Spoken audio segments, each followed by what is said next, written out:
en la computadora y te baja después Link. como debe haber pasado antes, espero. Esperemos, chicos. Bueno, sí, está grabando ya. Sí, sí. Bueno, continuamos entonces. Habíamos visto la pantalla anterior, el consumo a nivel mundial, referido a los principales polos que habíamos mencionado, ¿no? Bueno, y les decía que es importante ver cómo se opera el intercambio de la producción, eh, sí, cómo se opera el intercambio entre esos polos principalmente. Tenemos regiones como América del Norte, que se manejó con un acuerdo vigente del NAFTA, del Tratado del Atlántico Norte, durante mucho tiempo. Ahora, a partir del 2018, se renovó en otro tipo de acuerdo que involucra entonces el comercio entre México, Estados Unidos y Canadá, como queda expresado en la sigla T de Trade, eh, entre esos tres países. Esto, como les decía, se actualizó en el 2018 como para ver un acuerdo comercial entre esos tres países de América del Norte. También hay intercambio dentro de lo que es la Unión Europea, todos los países que la componen, y también dentro de lo que es Asia del Este, principalmente China y Japón.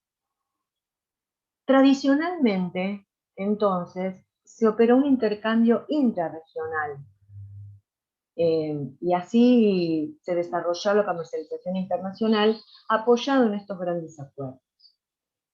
Actualmente, sin embargo, ha habido un incremento en la comercialización o el intercambio respecto de países en desarrollo, fundamentalmente del hemisferio sur. Esto ha tenido implicancias bastante claras. Ha habido aumentos de un 80% en volumen de este intercambio que les estoy mencionando y un 90% en valor de los productos comercializados. Ocasionado por varios factores. Uno, que la demanda de los países desarrollados ha aumentado de forma bastante importante. Y otra, que las condiciones de la producción de los países en desarrollo se han visto beneficiadas por diversos factores. Así vemos estas flechas, así medio desordenadas, pero tienen un sentido. Como les decía, a través del tiempo,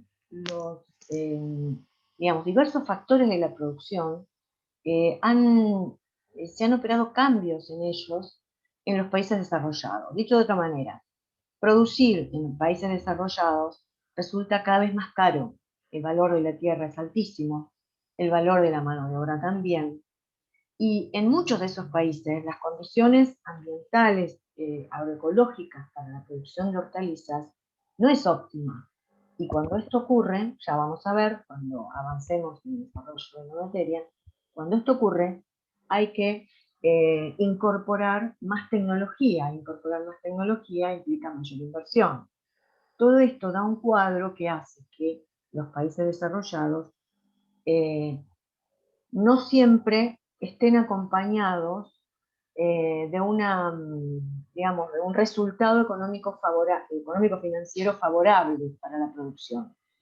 En cambio, hay países, no todos, pero hay países del hemisferio sur que tienen a su favor algo que es muy importante, que son condiciones agroecológicas favorables, valor de la tierra más bajo, valor de la mano de obra también.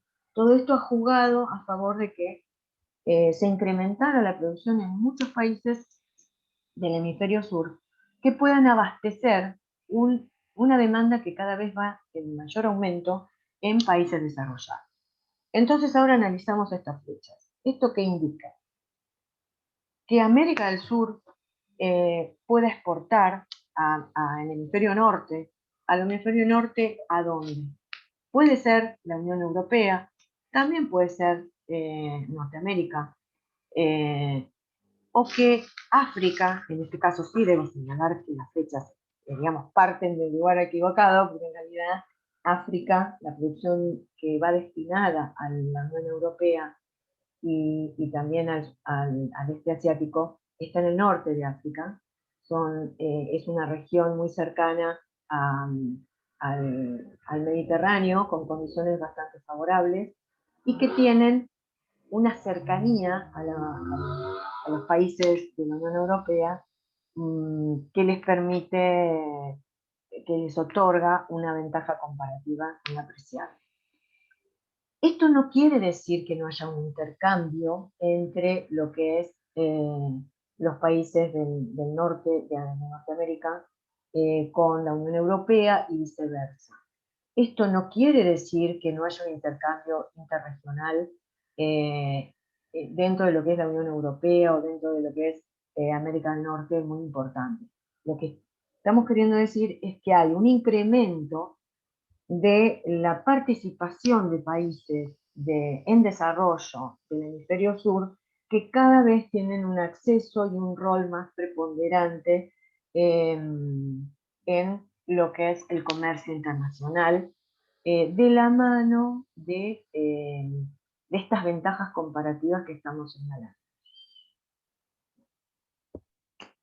¿Cuáles son las hortalizas que tienen un lugar destacado en la exportación de hortalizas frescas? Acá vemos al menos 10 productos que se destacan en la exportación de hortalizas frescas. Ellos son, en primera instancia, el tomate.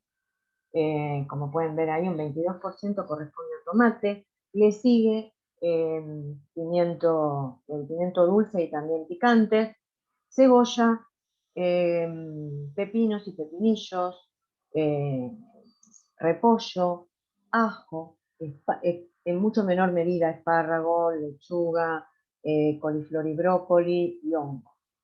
Pero podemos entonces visualizar el peso relativo que tienen en la exportación de ciertos productos, que ya después, cuando veamos cada uno de estos cultivos, vamos a ver que se va a traducir en la producción y el consumo que tienen estas hortalizas. Pero ya podemos discernir el peso relativo que tienen en la exportación, al menos los 10 que detentan el principal lugar en la exportación de hortalizas frescas. Acá hay un listadito de 15 que son los países de mayor exportación de hortalizas frescas. Obviamente primero está China, pero acá no es tanto, esto está expresado en miles de millones de dólares. Esto no importa tanto, digamos, en sí el valor de la exportación, sino el crecimiento que tuvo en 10 años, no son los últimos, pero son 10 años. Del 2006 al 2016, fíjense el crecimiento de la exportación china. Esto va de la mano del crecimiento de la producción que vimos hace un rato. México también aumentó mucho. Hay otros países, como son los Países Bajos, España, que tuvieron también crecimiento. Pero sin embargo se destacan algunos que conviene señalarlos. Por ejemplo, Canadá, o por ejemplo Australia. Australia es muy, digamos, comparado con China o comparado con otros países, no, el valor de la exportación no es muy marcado, pero fíjense el crecimiento en 10 años. O sea, hay algunos países cuyo desarrollo en la exportación ha sido notable y está bueno señalarlo. Entonces acá podemos señalar sin duda China, que representa o grafica el desarrollo que vimos en la producción hace un ratito. Bueno, ¿quiénes importan? Las importaciones van de la mano también de ciertos polos como los que mencionamos. Uno es la Unión Europea, es un gran importador. Lo vimos relacionados entonces a su rol como un aumento de la demanda que genera un aumento de posibilidades de exportación a países en desarrollo. El segundo importador son los países del NAFTA o del Acuerdo del Atlántico Norte, México, Estados Unidos y Canadá. y también Asia del Este, como importador. Ahora, cuando decimos Unión Europea, está bueno señalar los países. Hay países que son muy consumidores de hortalizas, como Estados Unidos, Alemania, bueno, Gran Bretaña ya no está en la Unión Europea, pero hasta hace 10 minutos estaba. Francia, Japón, Holanda, Canadá, Bélgica, Italia, España, todos esos son países que representan un renglón importante en las importaciones a nivel mundial. Y estas importaciones han tenido aumentos notables del 80% en volumen, del 90% en valor, porque representan la demanda de países desarrollados. Y esto es importante señalarlo. O sea, va de la mano el aumento de la demanda con el incremento de las oportunidades de países en desarrollo. Y acá nuevamente ponemos en comparación, dentro de los 15 países importadores más importantes, cómo fue su crecimiento en la importación del 2006 al 2016. Y vemos que el primero es Estados Unidos. Estados Unidos es un gran importador. Estados Unidos, digamos, se destaca por su producción, por su exportación y también por su importación. Es muy importador porque tiene un gran consumo. Entonces acá podemos ver cómo algunos países han aumentado su importación. Se destaca Estados Unidos, pero fíjense el aumento de importación que ha tenido India. Proporcionalmente. Proporcionalmente el aumento ha sido notable. China también, podemos decir, lo vemos en un renglón muy abajo respecto de, no muy abajo, más abajo que otros países, pero el incremento en la importación en esa década señalada o la década que se analiza ha sido muy importante también. Bien, ¿qué podemos decir respecto de tendencias? A nivel mundial, y podemos ver que eso se cumple luego en muchos países, incluso en el nuestro, como vamos a ver, hay un cambio progresivo en la valoración social de las hortalizas, hay un cambio de paradigma que marca tendencia, que es que tanto la producción como el consumo tienden a visualizar, tienden a identificar un número mayor de alternativas. Se trata de priorizar la salud, se trata de tomar en cuenta el ambiente, la sustentabilidad del medio ambiente, de los recursos naturales.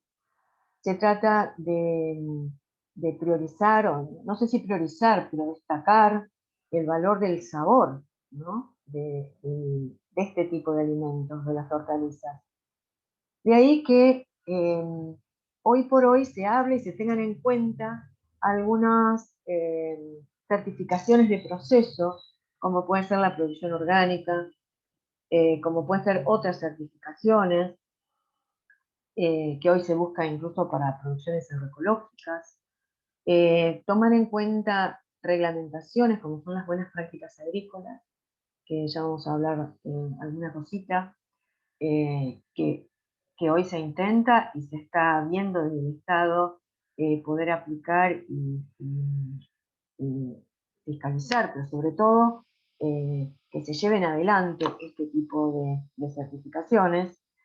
Entonces, todo eso hoy ya no es, el consumidor y la población en general y la sociedad está más familiarizada con este tipo de mecanismos o de gestión de la calidad.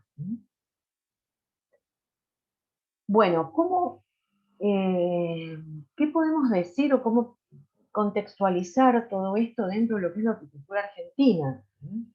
¿Qué pasa en la horticultura argentina? ¿Dónde se desarrolla la actividad? ¿Cómo es? Bueno, una de las cuestiones que tenemos que señalar es que, y que no es poco, ¿no? Que es dificultoso, o ha sido dificultoso hasta ahora, tener información acerca de datos actualizados y certeros respecto de lo que es la actividad. Entonces vemos que hay cifras que remontan a un censo de hace casi 20 años, que señalaba, pero que, digamos, igual permite hacer análisis con algunas estimaciones actuales, tanto en superficie como en producciones, como en otros aspectos, que permiten analizar cuál ha sido la evolución de la horticultura argentina en los últimos tiempos. Fíjense, en el censo del 2002 se señalaba esa superficie de hortícola a campo, 235.321 hectáreas a campo, y se señalaba 2.961 hectáreas en invernadero. Para hortalizas secas, unas 175.000 hectáreas. Actualmente hay un estimado del INTA que permite señalar que la producción hortícola estaría alrededor de las 700.000 hectáreas, con una producción anual estimada en 10.500.000 toneladas.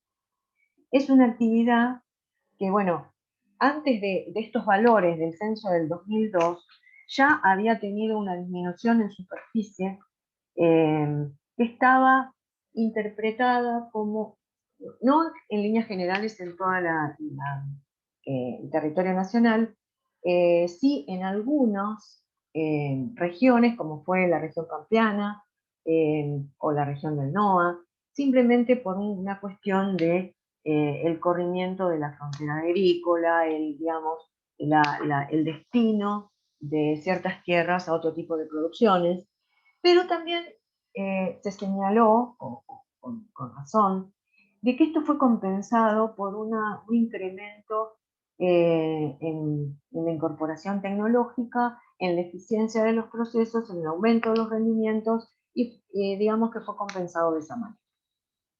Actualmente, como digo, la estimación del INTA es esa superficie y la producción anual en esos valores. Es una actividad que, como ven, es altamente generadora de empleo. Genera alrededor de 10 millones de jornales al año. Esto es señalado también por la misma fuente. La superficie cultivada en invernadero también ha ido teniendo variantes o incrementos a lo largo del tiempo. Fíjense que en el 2012 ya un investigador de Balcarce, el doctor López Camelo, señalaba unas 5.102 hectáreas.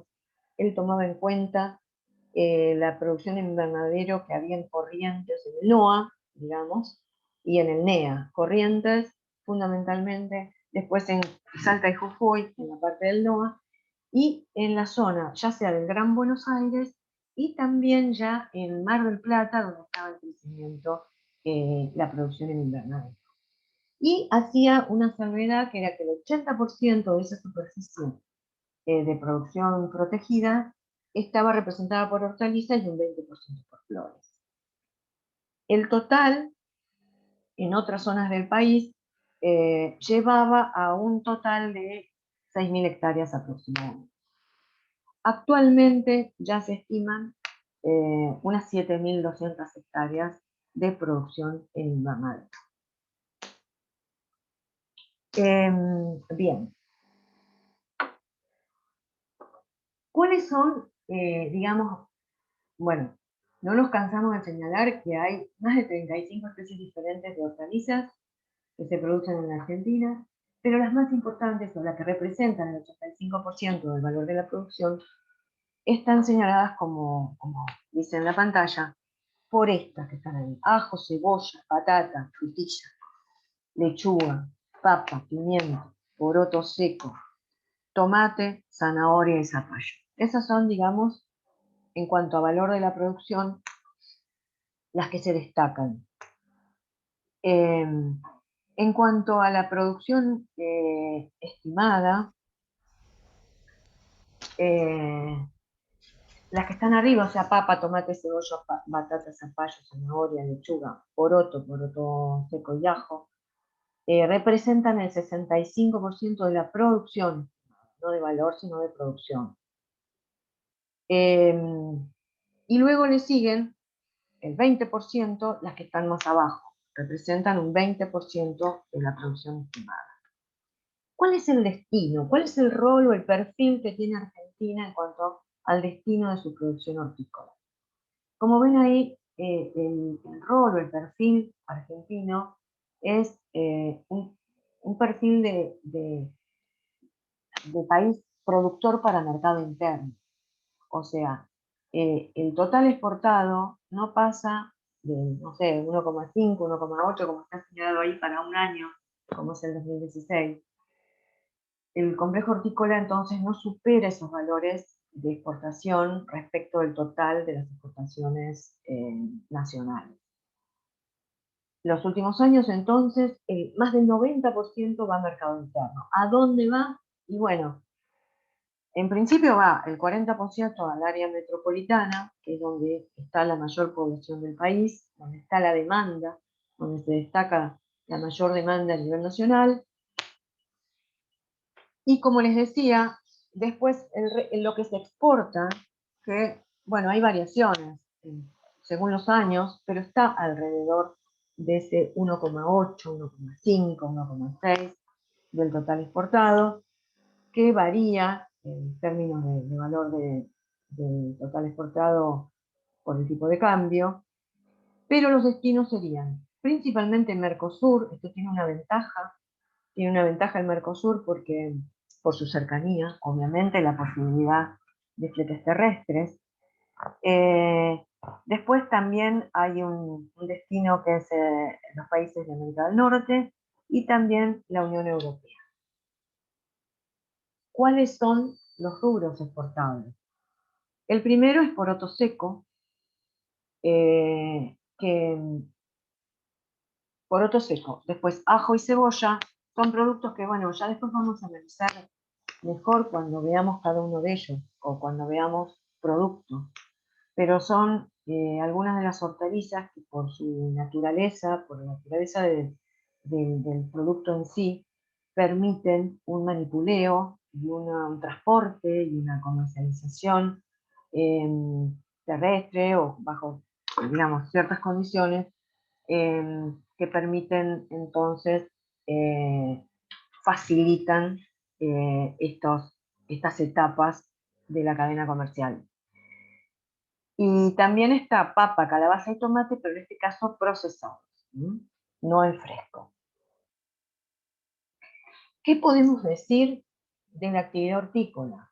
Bueno, si nosotros tomamos en cuenta, en principio, varias cosas que hemos ido señalando hasta acá. El gran número de productos hortícolas, de especies hortícolas que se producen y tienen que comercializarse para que lleguen al consumo. La naturaleza de esos productos, que son en realidad, por su gran contenido de agua, son muy frágiles, muy perecibles, digamos. Son, digamos, no admiten una comercialización muy prolongada, y a su vez centros de consumo que están distribuidos en una geografía muy amplia. Entonces hay que llegar con productos frágiles a múltiples puntos de consumo en forma rápida. Eso habla de la gran complejidad que representa la actividad hortícola en términos de una distribución. Complejidad respecto de otro tipo de actividades. Entonces habla de la necesidad de contar con fletes adecuados, con rutas en buen estado, digamos, una cadena que esté aceitada para que ese producto pueda llegar en tiempo y forma, al consumidor. Acá tenemos un consumo señalado para Argentina, es un consumo aparente, ¿no? Es el consumo de la producción por la cantidad de habitantes, de 166,72 kilos de habitante por habitante año.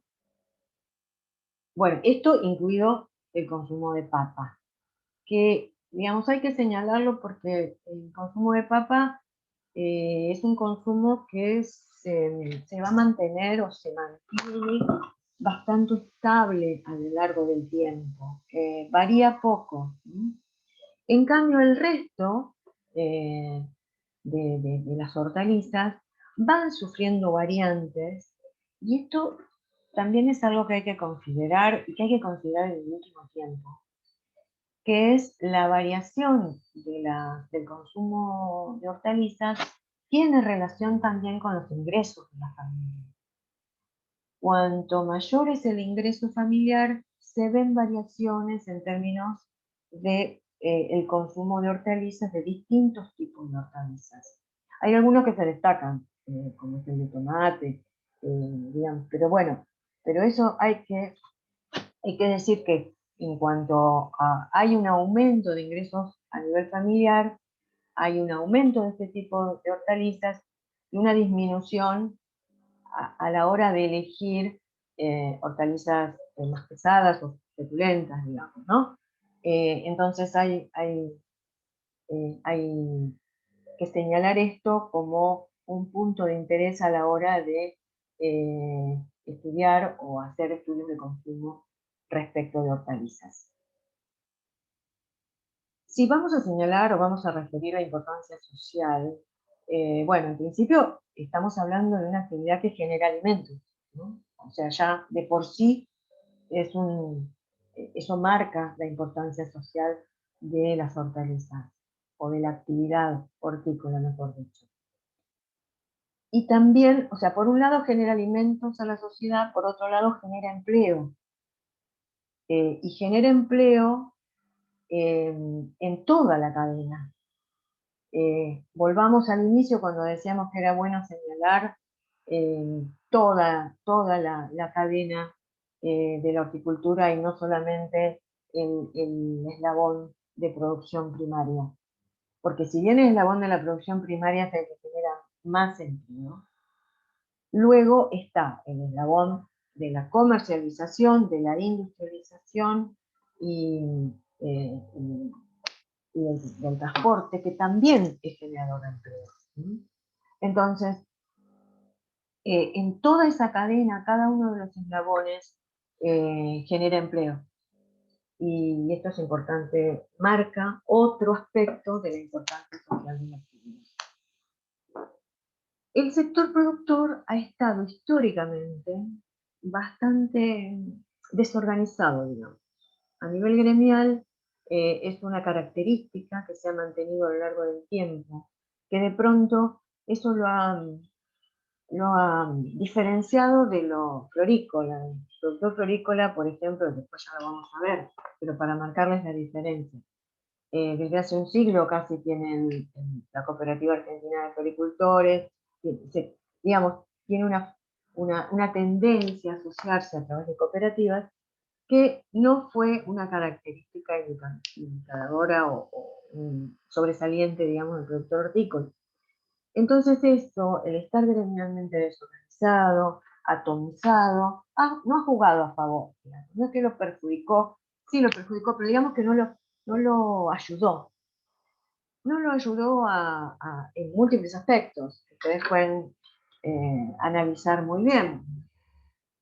Pero, digamos, si volvemos al tema de la cadena comercial, digamos que ha sido un sector que no ha tenido la fuerza necesaria como para poder capturar en toda esa cadena un porcentaje del valor del producto adecuado a lo que podría haber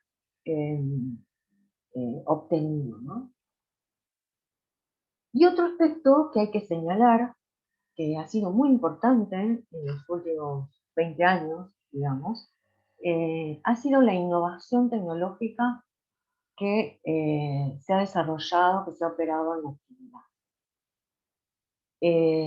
Esa innovación tecnológica ha estado de la mano de nuevas variedades, híbridos, sistemas de riego, digamos, agroquímicos, industria del plástico, todo lo que tiene que ver con la tecnología vinculada al invernadero,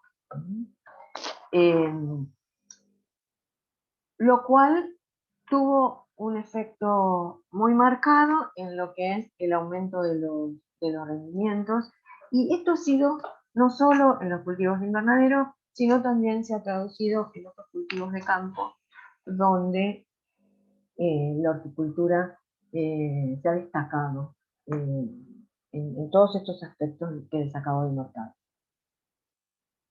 Bueno, acá es importante señalar que independientemente del lugar, digamos, una cosa son las regiones de producción, y otro el tipo de zonas de producción, ¿no? El tipo de zona de producción marca algunas características peculiares de esos lugares en los cuales se produce nuestro país. Acá las encontramos mencionadas. Uno son los cinturones verdes. También están las zonas hortícolas extensivas, las zonas de producción especializada, y como, digamos, una derivación de ellas podemos señalar la zona de producción de semillas. Pero bueno, ¿cómo podemos definir, caracterizar, describir estas zonas de producción? Los cinturones verdes, la característica principal, diría yo, es la cercanía a las grandes ciudades. Ahí se ubican, porque ahí nacieron. Es decir, desde que las primeras ciudades se instalan y se desarrollan, se ubican llamados cinturones verdes, porque es lo que rodea a esas ciudades como forma de abastecer la demanda de esos centros, primero incipientes de consumo y luego ya más desarrollados. Entonces la cercanía es el primer elemento que habría que marcar. Dimensiones. Dimensiones más o menos reducidas. Acá ustedes ven un número de 1 a 40 hectáreas. Bueno, 40 hoy por hoy es ser demasiado optimista, porque por el factor que ven a continuación. El valor de la tierra en estos lugares es bastante alto. Entonces, por lo general son dimensiones reducidas y bastante menores a 40 hectáreas. Pero bueno, en líneas generales se indica que pueden ir de acuerdo a los lugares, pueden tener esas dimensiones. Otra característica es la gran diversidad de cultivos. ¿Por qué? Porque en realidad la demanda que está generada de esos puntos de consumo es una demanda diversa. La diversidad de la demanda está marcada por el consumo de distintas hortalizas, como veíamos hace un ratito. Por lo tanto, el productor lo que trata es de producir una diversidad de manera de abastecer en la mayor medida posible esa demanda diversificada. Claro, esto está marcado por la cercanía al mercado de consumo, al abastecimiento. Ahora yo pregunto, ¿esa diversidad de cultivos va a tener condiciones óptimas para todos ellos? Y seguro que no. O sea, lo que va a capitalizarse o aprovecharse son unas condiciones medias de clima, de condiciones agroecológicas que pueda aportar la zona donde está instalado el cinturón verde, para poder a lo largo del año producir esa mayor variedad que se pueda para poder abastecer esa demanda variada. Yo diría que podemos hablar de condiciones medias, agroecológicamente hablando, ayudados en muchos de esos cinturones por la existencia de invernaderos que permitan prolongar el ciclo de producción. Hay una tecnología de nivel variable. Puede haber cultivos al aire libre, en invernadero, que esto va a variar. Las proporciones en este tipo de cultivos va a variar. Ya vamos a ver algunos de ellos y vamos a ver que tienen superficie variables, de cultivo a campo o al aire libre y en invernadero. Y también lo que hay que señalar es que hay una alta demanda de mano de obra en los cinturones hortícolas. ¿Cuáles son los principales? Bueno, las principales son los de las principales ciudades a nivel nacional, como es el área metropolitana de Buenos Aires y La Plata. Es el principal cinturón verde, cinturón hortícola del país. Rosario, Córdoba, Mar del Plata, Mendoza, Tucumán. Bueno, donde vemos una ciudad que se destaca, tiene su cinturón. Que obviamente en otras ciudades más pequeñas también van a ver cómo, digamos, para abastecer esa demanda local. Luego tenemos las zonas hortícolas extensivas, que acá lo que marcan son superficies medianas o grandes, o sea, son mayores superficies de cultivo. Vemos algunos ejemplos, como papa, poroto seco, digamos, las legumbres en general merecen destacarse dentro de los sistemas, de las zonas hortícolas extensivas. Ofrecen posibilidades de mecanización, ofrecen también un posible destino industrial, este tipo de cultivos. Pueden que hayan rotaciones no hortícolas y también, acá no está indicado, pero tenemos que ver que el valor de la tierra, bueno, es menor respecto de lo que puede ser una superficie de cercanía a las ciudades. Pero acá entonces las superficies son mayores y el tipo de cultivos se relacionan con esto. Y acá hay otro tipo de zonas, que son las zonas de producción especializada, que bueno, puede estar vinculada o relacionada a las zonas que vimos anteriormente, a las zonas extensivas. ¿Por qué? Porque acá lo que marca la zona especializada son las condiciones agroecológicas particulares. Así como decíamos que en el cinturón verde no es que tuviera una condición agroecológica óptima para cada uno de los cultivos que se producían, sino que, digamos, lo que primaba era la diversidad. Acá, en cambio, las condiciones son especiales o favorables para pocos cultivos. Y las dimensiones pueden ser variables, pero, digamos, las condiciones particulares para esos cultivos son especialmente favorables. Así podemos identificar el ajo en Mendoza y San Juan, para el cebolla al sur de Buenos Aires y San Juan, también Mendoza, zanahoria, Mendoza, Santa Fe, Santiago del Estero, batata en Córdoba, melón en San Juan. Dentro de ellos sí las superficies pueden ser menores o mayores, porque también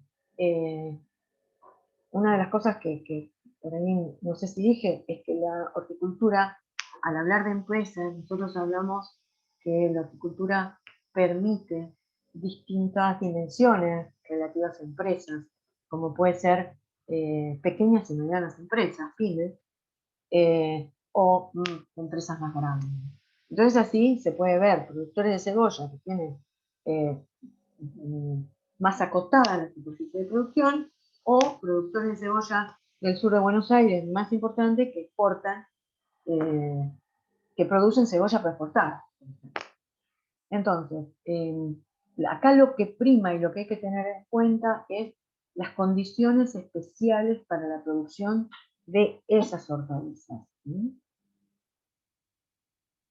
No se privilegia la cercanía al mercado. Es decir, acá muchas de estas la mayoría de estas producciones tienen como destino el mercado nacional, pero involucra grandes distancias, tener en cuenta el transporte, menor de valor de la tierra también en relación a los cinturones. En relación a los cinturones, vamos a ver que todas tienen menor valor de la tierra, las que hemos dado últimamente.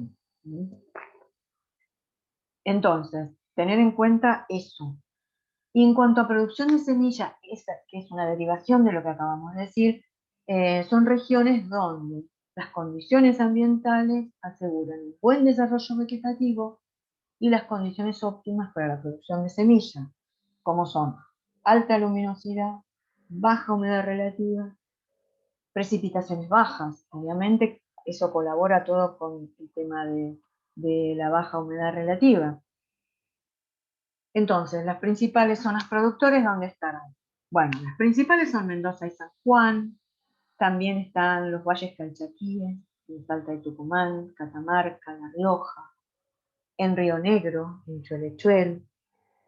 Digamos que están al oeste de Argentina, a lo largo de la cordillera de los Andes, Ahí se encuentran las zonas productoras de semillas más importantes de la Argentina. Y también, si es para autoconsumo, en los cinturones hortícolas para la producción de semillas. En cuanto a la producción de semillas, Argentina tiene un perfil importador. Fundamentalmente ahí ven las especies importadas más comunes. Y las exportadas como maíz, pisingallo y cebolla. Las especies hortícolas producidas en el país, vemos algunas como cebolla, arveja, zanahoria criolla, poroto, chaucha, pimiento para industria, zapallito, zapallo y lechuga. Esto, que tiene producción nacional, digamos, tiene una buena competencia respecto de materiales comerciales introducidos. Y también se produce la cebolla de guarda. Hay una cebolla muy importante para la Argentina y que después vamos a ver cuando vemos el tema cebolla, que fue generada por el INTA, que se destaca en lo que es la producción nacional, es nuestra cebolla de exportación incluso, y pimiento de tipo morrón. Esto no tiene competencia. Y los híbridos se importan fundamentalmente de Estados Unidos, Holanda, Israel, Japón, Italia, España, o sea, bueno, hay semilla híbrida importada desde numerosos países. Y esto ha sido un incremento constante en los últimos tiempos, la presencia en el escenario hortícola de híbridos en cada uno de los cultivos, que bueno, ya vamos a ver cuando veamos algunos de ellos en forma especial, la importancia relativa que han estado teniendo en los últimos tiempos. Bueno, nosotros acabamos de ver tipos de zonas, ¿no? Bueno, esos tipos de zonas que acabamos de ver pueden estar en alguna de estas regiones que ustedes pueden ver identificadas con estos colores en el mapa de la República Argentina. En la República Argentina hay, como ven ahí, distintas regiones, las regiones del NOA, con Salta, Jujuy, Tucumán y Santiago del Estero, la del MEA, con Chaco, Formosa, alguna parte de Corrientes y de Misiones, la zona andina, que está en blanco, con Catamarca, La Rioja, San Juan y Mendoza, una zona central que está identificada con negro, que abarca gran parte de Córdoba, una región en verde que ven que es la región pampeana, que involucra a los márgenes de los ríos Paraná y Uruguay, y de la zona norte y noreste de Buenos Aires y todo el este de Buenos Aires, digamos que es una zona que incluye, bueno, ya voy a lo que quería destacarles.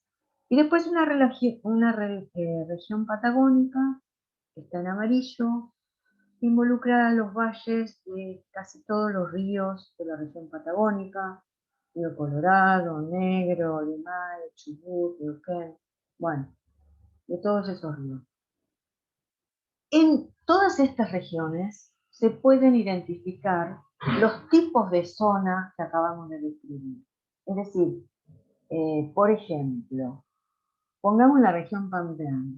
En la región pampeana que vemos en verde, es una región que abarca la mayor cantidad de cinturones verdes, los más importantes, o muchos, no, los más importantes no, todos los más importantes no, pero muchos de los más importantes. Por ejemplo, el de Santa Fe, el cinturón verde de Rosario, el cinturón verde de Buenos Aires, el cinturón verde de La Plata, el de Mar del Plata. Todos esos cinturones están comprendidos por lo que es la región pampeana, ¿no? Pero además también podemos identificar zonas de cultivos extensivos, como son en el norte de Buenos Aires, de algunas legumbres que se destinan a enlatados o a congelados, como son arvejas, lentejas, o también regiones especializadas, como ser la región de producción de papa del sudeste de Buenos Aires, que es una región especializada en el cultivo de papa, en lo que es Balcarce o en lo que es Tandil. Entonces, dentro de estas regiones, cuando las vean, están muy detalladas en la guía didáctica, muy bien descritas. Siempre nosotros recomendamos que lean muy bien las regiones hortícolas de la Argentina, porque esto les va a describir bien, no solamente les va a pintar la región, sino también los cultivos de esa región. Pero como les decía recién, dentro de cada región traten como un ejercicio de identificar cinturones, zonas hortícolas especializadas, zonas hortícolas extensivas, y van a ver que van a encontrar en casi todas las variantes de tipo de zona. En lo que es la situación nacional y la superficie dedicada a los cultivos hortícolas, algunos se destacan. Si bien tenemos todas esas diversidad de especies, hay algunos que se destacan. En cuanto a superficie, sin duda lo que se destaca es el cultivo de papa, luego tenemos zapallos, después los valores los van analizando ustedes, yo para no tardar tanto. Como les decía, papa primero, zapallos, cebolla. Obviamente acá estamos viendo cultivos más extensivos, ¿no? Bueno, maíz dulce, tomate, ajo, batata, zanahoria, frutilla, y después está todo el resto de esa gran diversidad de cultivos que completa la situación nacional en términos de superficie destinada a hortalizas. Bueno, si bien estos datos son bastante desactualizados, lo que importa en este caso es ver la participación o la contribución dentro de la superficie hortícola nacional de las distintas provincias. Y acá podemos ver que hay algunas que se destacan. El 22% que está medio superpuesto con el título corresponde a Buenos Aires. Y vemos entonces que Buenos Aires, Mendoza y Córdoba son las más destacadas en cuanto a su contribución. También está Santiago del Estero, Misiones, y el otro es Santa Fe. Entonces, esta es la contribución que está señalada después en el mapita, en verde, en cuanto a superficie, las principales provincias que contribuyen, digamos, en superficie al total nacional. Y en cuanto a volumen, nuevamente vamos a ver que Buenos Aires, bueno, casi las mismas, ¿no? Buenos Aires, Córdoba, Mendoza, son las que se destacan en cuanto a su contribución en el volumen total de producción hortícola, bueno, en este caso a campo, ¿no? Bueno, acá vemos un diagrama, un gráfico, que habla de el principal cinturón hortícola a nivel nacional, que es el cinturón de Buenos Aires. Este cinturón de Buenos Aires tiene distintas áreas que se destacan. Hay una parte norte, donde podemos ubicar a Escobar y Pilar, una zona oeste, donde está Moreno, Bajo Paz, y una zona sur, que es La Plata. Que digamos que no todas estas zonas que nacieron en términos de su cercanía a Buenos Aires y los alrededores de Buenos Aires, el conurbano, como gran centro o polo de consumo, no todas esas zonas tuvieron un desarrollo similar. Y esto, digamos, este cinturón lo podemos identificar en forma conjunta, como un cinturón hortícola-florícola, ¿no? Pero de igual modo que les decía recién, no ha tenido la misma pauta de desarrollo en todos los sectores, norte, oeste o sur. Si ustedes ven en este, que si bien está chiquito, pero igual se puede ver una puntuación verde para el caso de las producciones hortícolas y amarillo para los florícolas. Lo que se puede advertir es que si bien en un inicio el cinturón hortícola-florícola de Buenos Aires era más o menos homogéneo en términos de la distribución de producciones hortícolas y florícolas, con el paso del tiempo vamos viendo que la producción florícola se va desplazando hacia la zona de La Plata.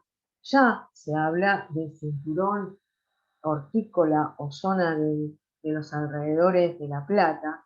En sí mismo, La Plata pasa a tener su zona de influencia en cuanto a su propio cinturón, y vamos viendo cómo se mezclan estas manchitas amarillas y verdes. Esto es el cinturón hortiflorícola de La Plata hoy.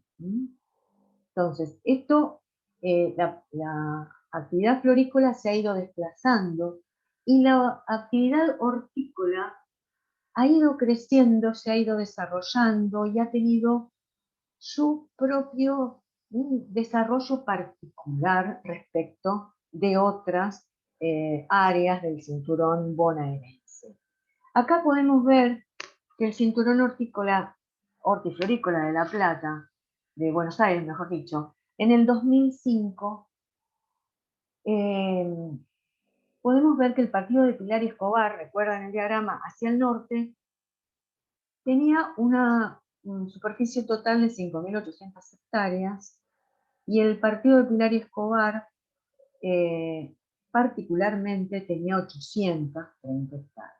Entonces, dentro de las 5.800 hectáreas del cinturón total que había en el año 2005, el partido de Pilar y Escobar tenía 830, eso es lo concreto. Y fíjense que de invernaderos solo tenía 28 hectáreas. Los partidos del oeste, un total de 1.129 hectáreas, los partidos del sur 3.883 hectáreas, y el partido de La Plata 2.645 hectáreas. En invernaderos, fíjense que en ese momento se señalaban 775 hectáreas en el año 2005, donde se hizo un relevamiento aéreo. Luego, en el año 2009, se hablaba de 3.000 hectáreas. Y ya en el 2017, un investigador, Miranda, haciendo un relevamiento satelital, ya mencionó la existencia de 4.600 hectáreas de invernadero en las zonas del partido de La Plata. Con esto, ¿qué queremos decir? Que en ese gran cinturón hortícola, florícola de Buenos Aires, ha habido un desarrollo desigual, ¿no? En la zona norte, prácticamente el desarrollo del cultivo en invernadero se frenó, lo mismo que en el oeste, mientras que el desarrollo del cultivo en invernadero estuvo establecido en la zona sur, correspondiente al cinturón de La Plata. Bien, esto no quiere decir que la zona hortícola del norte, en Pilar y Escobar, haya disminuido notablemente, sino que cambió el perfil. El partido de Pilar Escobar tiene producción hortícola, pero ahí predomina la producción a campo, mientras que en la zona sur predomina, entonces, los alrededores de La Plata, que hoy por hoy es el cinturón más importante del país, como les decía hace un rato, predomina el cultivo en invernadero. En todo esto ha tenido mucho que ver el incremento en la producción de la presencia del productor boliviano. Y esto va de la mano con un aumento de la comercialización hortícola en la zona norte del cinturón hortícola bonaerense, y en la zona sur, en el Cinturón de la Plata, un aumento entonces del cultivo en invernadero. Ustedes esto después lo van a leer en trabajos complementarios que van a tener disponibles en el aula virtual. Pero es un fenómeno que ha sido objeto de estudio y que es muy interesante ver cuáles son los factores que han influido en este desarrollo desigual o particular, diría yo, en el cinturón hortícola bonaerense. En cuanto a tipos de producción, podemos ver que hay una producción, sigue habiendo una producción convencional. La producción convencional es aquella que responde a las regulaciones, las regulaciones establecidas por la Autoridad Sanitaria Nacional, en este caso es el Servicio Nacional de Calidad y Sanidad de la Argentina, que es el SENASA, que tiene determinadas pautas, sobre todo en cuanto a manejo sanitario, con determinadas pautas y reglamentaciones que fijan el uso de productos agroquímicos a nivel nacional.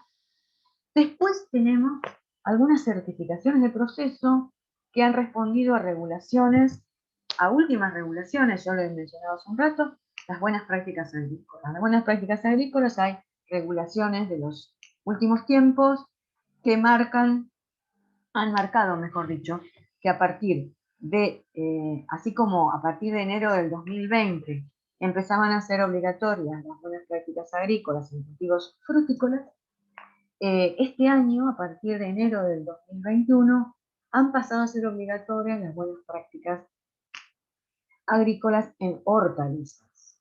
Hay una serie de pautas establecidas por esas regulaciones que el productor tiene que cumplir a la hora de ser fiscalizados por las autoridades correspondientes.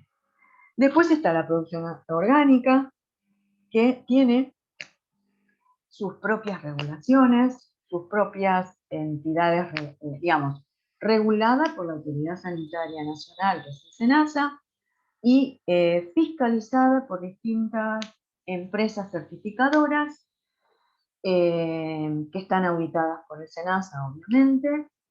Y después están las certificaciones de agroecología, que actualmente están, muchas de ellas, en procesos de generar pautas para las regulaciones específicas de ese tipo de gestión de la calidad. Bueno, creo que esto sería toda la parte introductoria. Me gustaría saber si hay alguna aclaración, alguna consulta, algo que quieran manifestar, ya que no estamos limitados por el tiempo que nos permite el Zoom. Por supuesto que estoy disponible.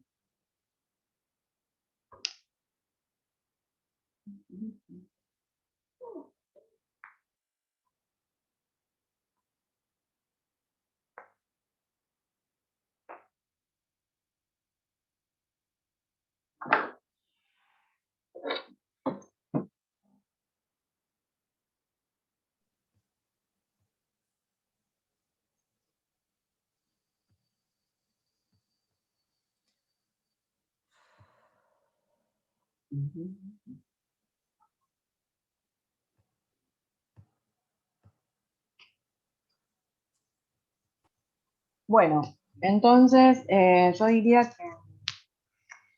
bueno, que acordemos el tema de los trabajos prácticos, así los chicos ya están organizados para esa etapa, ¿no? Sí, Perdón, una preguntita. Yo les diría, porque capaz que alguien quiso preguntar y se le complicó por el tema del audio, vamos a abrir la pantalla completa de los participantes y por favor, si alguno quiere hacer una pregunta, que lo haga levantando la mano con la